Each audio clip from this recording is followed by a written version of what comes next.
Hola, ¿qué tal? Aquí estamos. Hey, how are you? Here we are. This is the history behind the tweets. We don't offer just a snapshot of a reality that you'll forget in a few seconds. We're into stories, the stories that take more than 140 characters. Stories that move us, that stick with us. Welcome, ladies and gentlemen. We're on The History Behind the Tweets.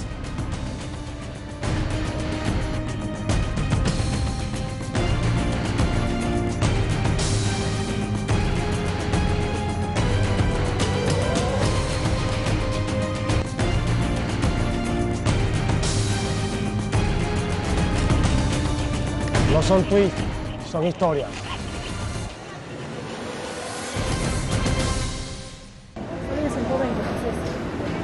Mira, Scarlett, aquí en el Callejón Scarlett, I will tell you a story here at the Puñalada Alley. According to Dahomey pre-colonial mythology, creating deities such as Mawu, Lisa, and Nana Buluku have androgynous characteristics. In Cameroon and Gabon, in Africa, homosexuality had a medicinal effect. With the wild colonization of Africa, European codes were introduced into the continent and criminalized homosexuality, along, of course, with many other evils. De muchos otros males. I am a Ugandan gay man, aged 28.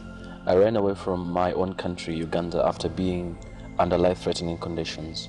Because of my sexual orientation, I have been tortured, persecuted, harassed, abused, insulted, beaten, discriminated, humiliated, mentally and verbally interrogated about gay sex in a very dehumanizing way, denied healthcare and employment.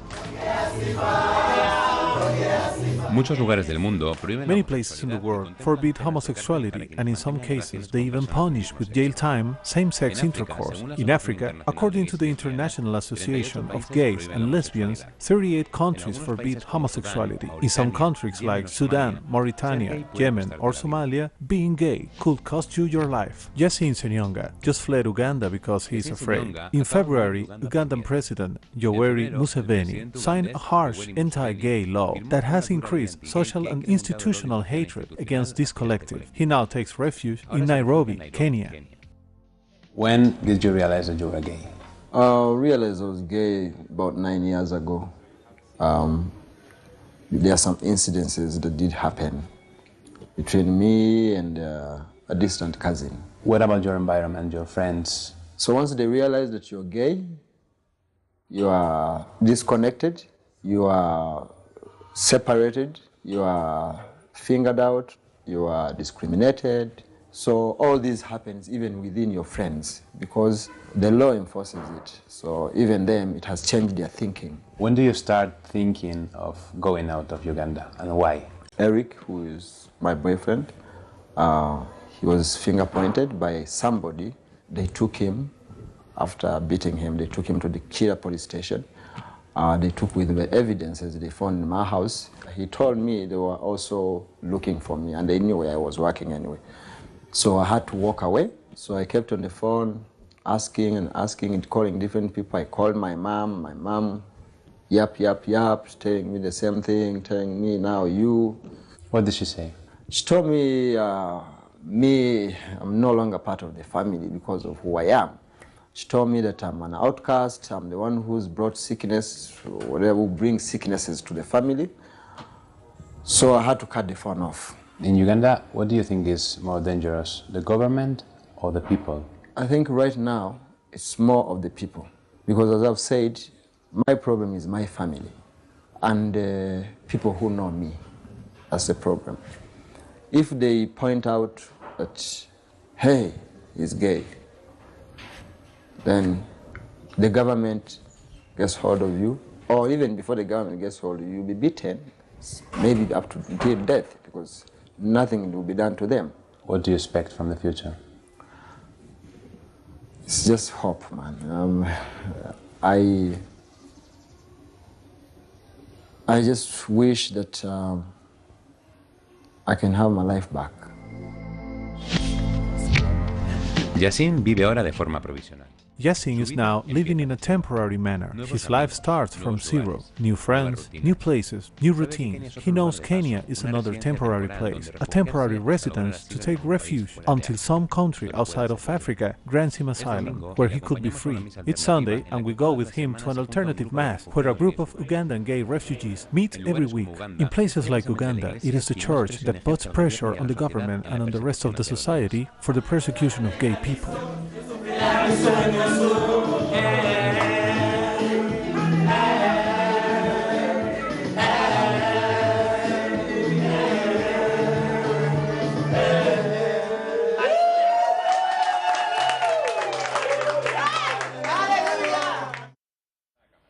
Hemos quedado con Carlos Aceves. We are meeting with Carlos Aceves. He's Mexican and has been working in Kenya for a while now, in the humanitarian sector. Do you think sexual orientation refugees are somehow third or fourth-class refugees, if compared with other types of refugees?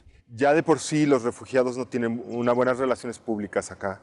Entonces, el hecho de ser, aparte de todo, por una situación que no es aceptada completamente por el gobierno y aparte tampoco por las instituciones religiosas que son tan poderosas acá, pues sí los hacen tener como una categoría menor.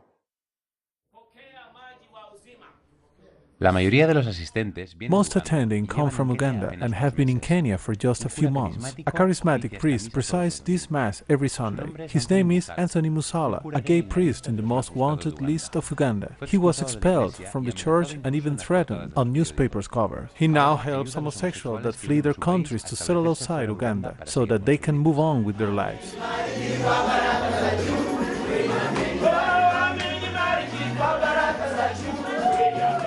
Nos recibe Eric Guittari, abogado especializado en Eric derechos Guittari humanos. receives us. He's a lawyer specialized on human rights and director of the National Commission for Human Rights of Gays and Lesbians in Kenya. Keep a relationship here with another man.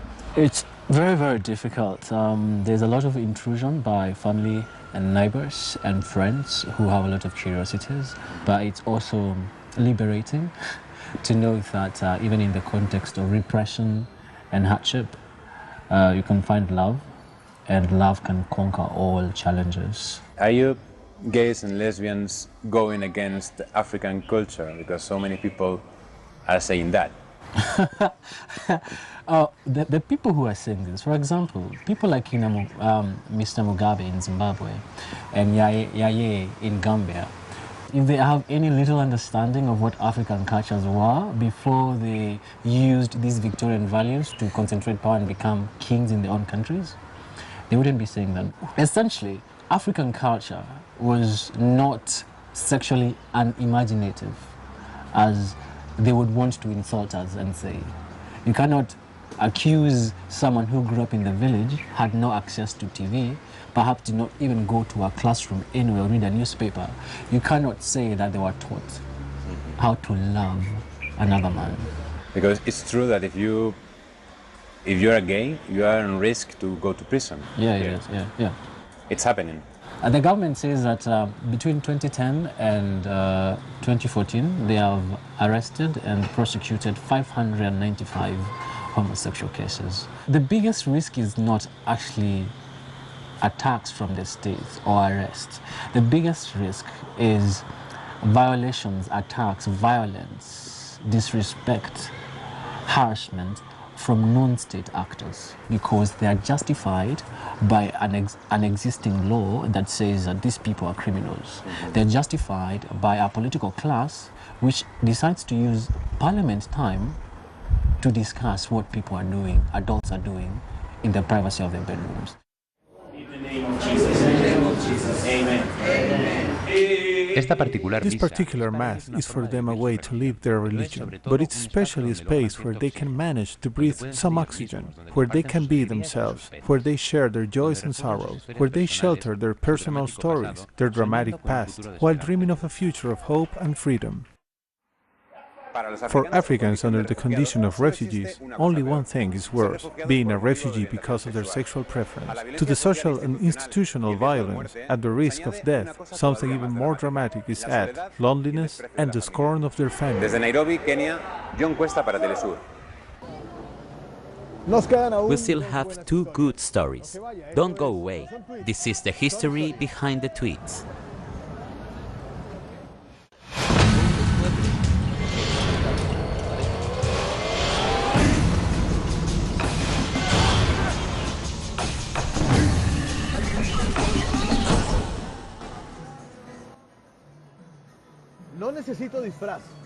I don't need a costume. Here's my face. I talk from my difference. I advocate who I am. And I'm not that weird. I hate injustice.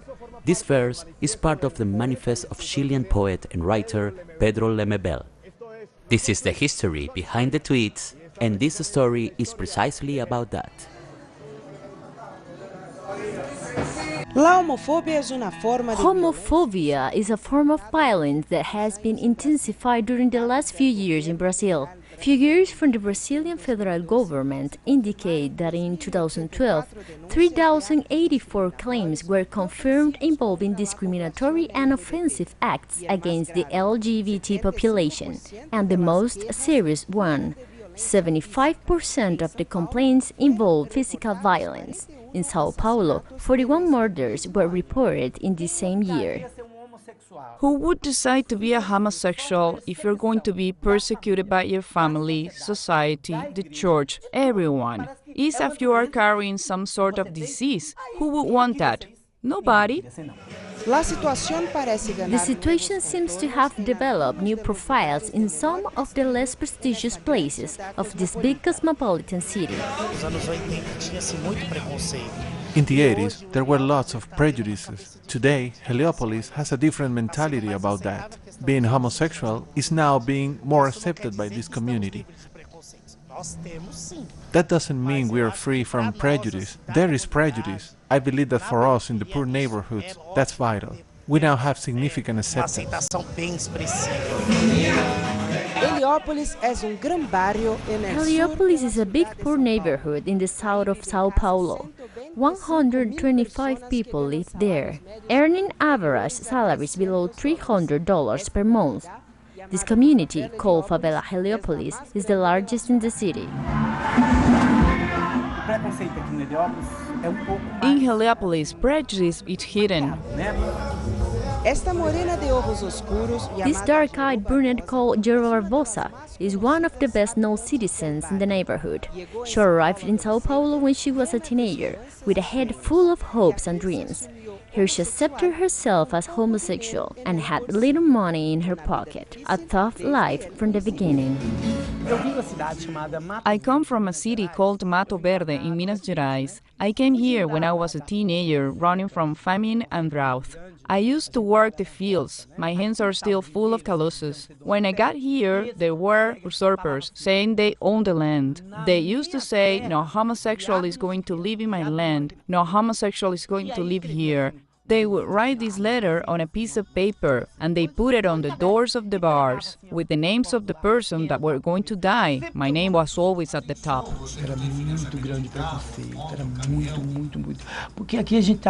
Prejudice back then was huge. Here, besides the prejudice of the usurpers of the land, there was also the prejudice of the families, because that was the time of the creation of Heliópolis. The people that came here came from the north and came from the northeast.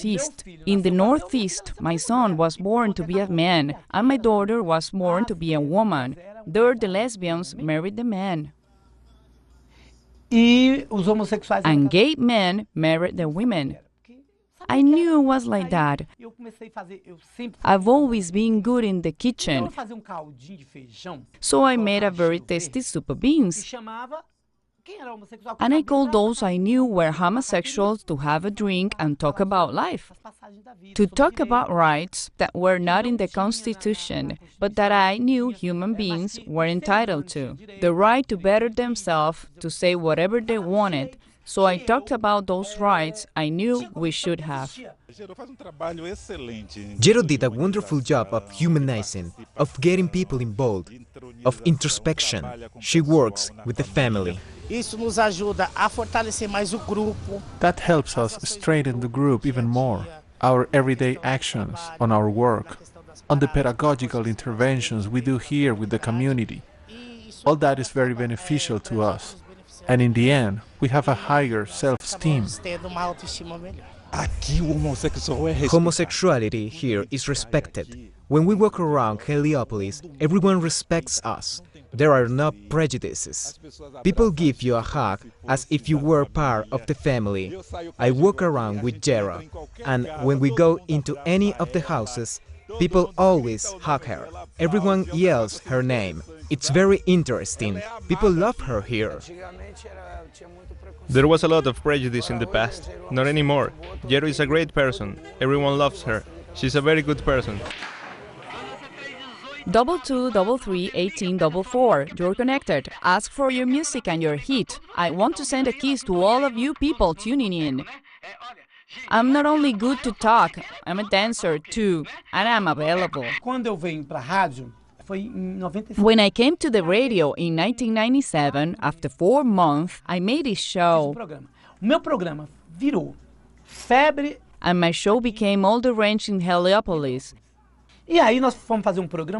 We made a program to break the prejudice. I used to say, oh, Mrs. Maria, Mrs. Joaquina, Mrs. Sebastiana, get off that couch and let's dance. Go to that record player. I'd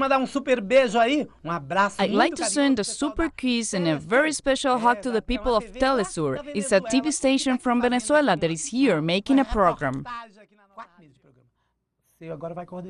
That's when I got the proposal. Now you're in charge of the radio station. I was like, what? How am I going to be in charge of a station? It's easy. You will get the whole station to have the same rating your program has. And so I did. But my passion was always education. Since I was a little girl, I thought that people could only be changed through education, with quality education. That same year, started a course of pedagogy.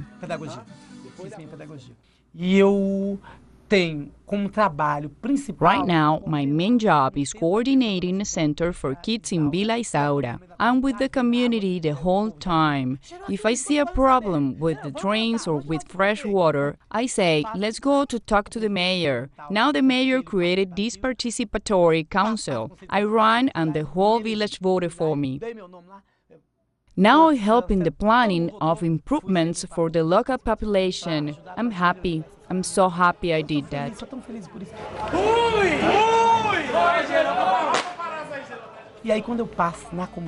When I walk around the community, the love of the people is so big that I just can't find a way to get out of here. On a long article published by a big circulation magazine, she was chosen as one in a very short list of people that have contributed to change Brazil in the last century.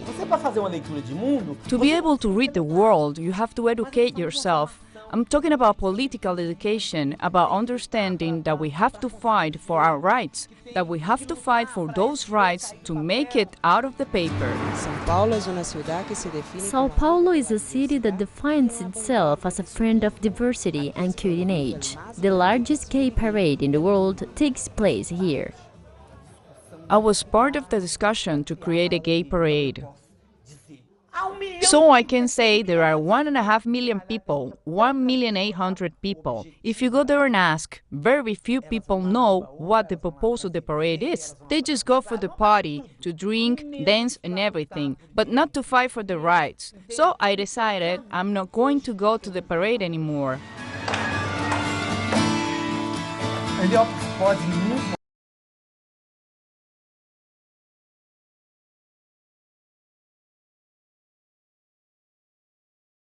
Society.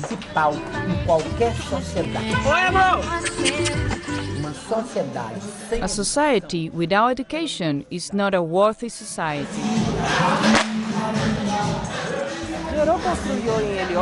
Jero is determined to educate the people of Heliopolis with her idea of city and of citizens. Outside the limits of the city, called favela, she still considers herself insignificant, repressed by the prejudiced eyes of the big city. As we see, the repeated cases of violence against homosexuals in Sao Paulo, the example of the possibility of a better world comes from one of its main ghettos.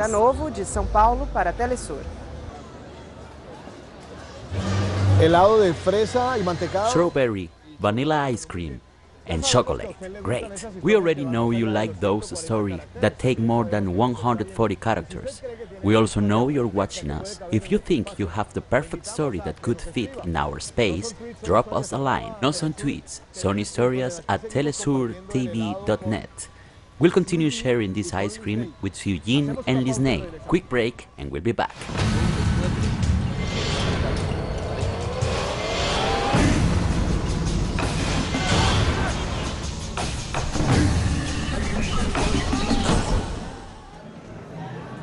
There are several popular sayings that fit perfectly in this last story, here on the history behind the tweets.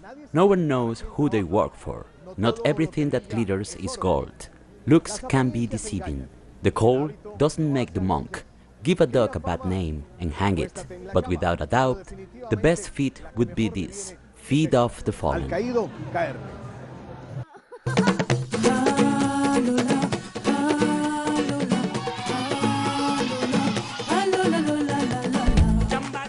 If there's something worth highlighting in human nature, it will have to be its capability for solidarity as affection of the peoples or as individual initiative. We get to Ghana, a country in which one can see that fraternity in every corner, the African country that receives most volunteers in the whole world. Como esta escuela no tiene el dinero para pagar a trabajadores a que hagan el edificio, entonces nosotros venimos y lo hacemos, entonces ellos pueden tener un lugar a donde tener los estudiantes y que puedan enseñar y hacer la escuela. With the school, they've been helping us in many ways, many ways. People come to teach, volunteers come here to teach, to donate monies, to help build there. They help us to floor this place, they've helped us to buy chairs.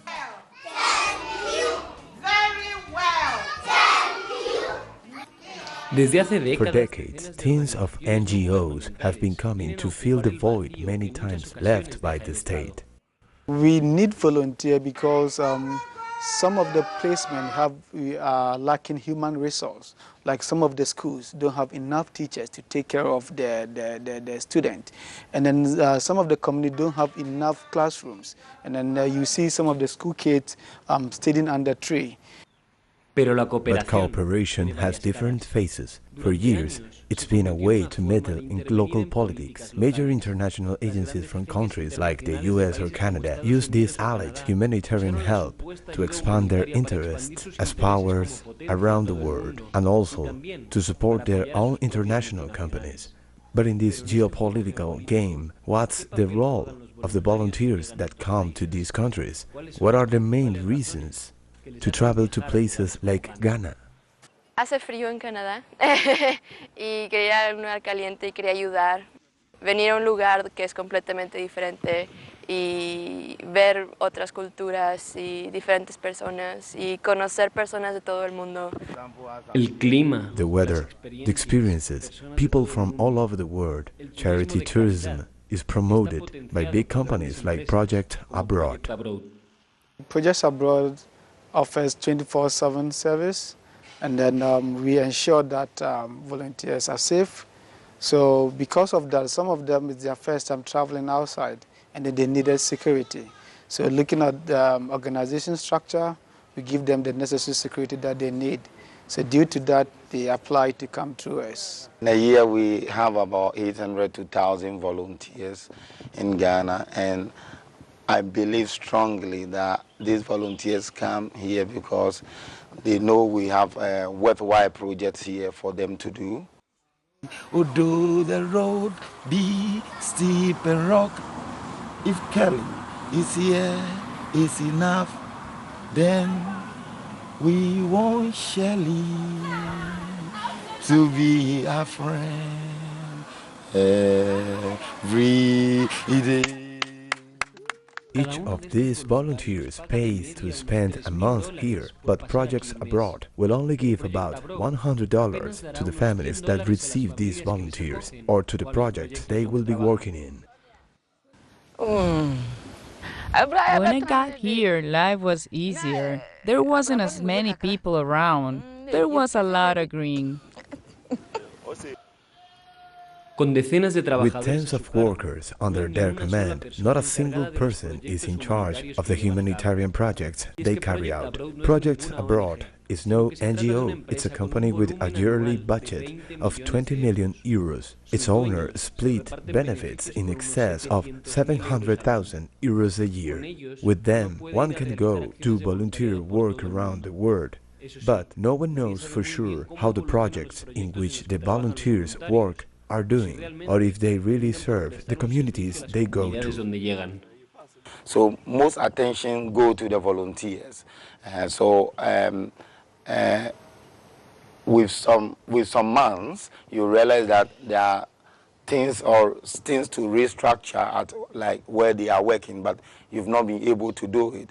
Maybe in future we could get an officer purposely in charge of projects.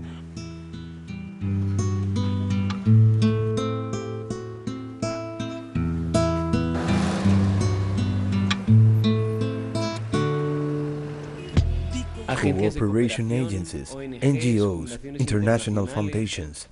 Accra, capital of Ghana, is full of these institutions. Its workers, many of them coming from abroad, are people with big salaries that change the local landscape, but in a way that's far different than expected.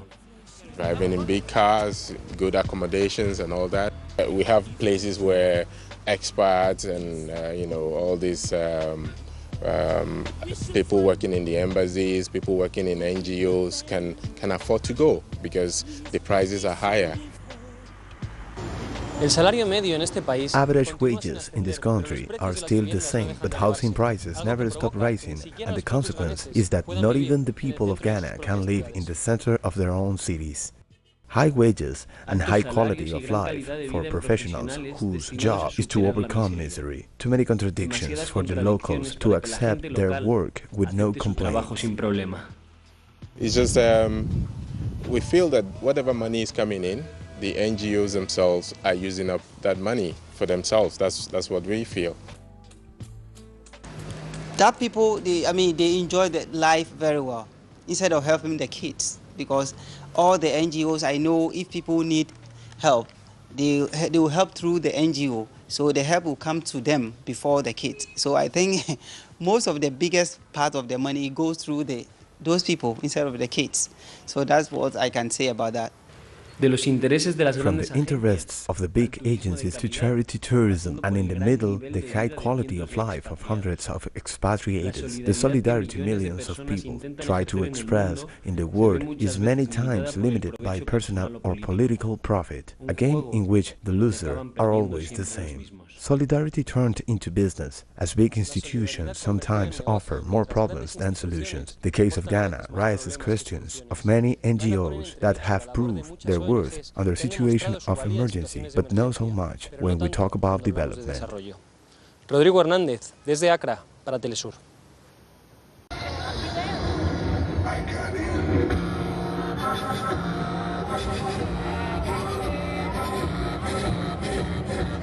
Nos on tweets, son historias at telesurtv.net. That's the way to get in touch with us. Don't hesitate to write us if you like stories longer than just 140 characters. Don't forget, we'll always be here on the history behind the tweets. Have a good one. See ya.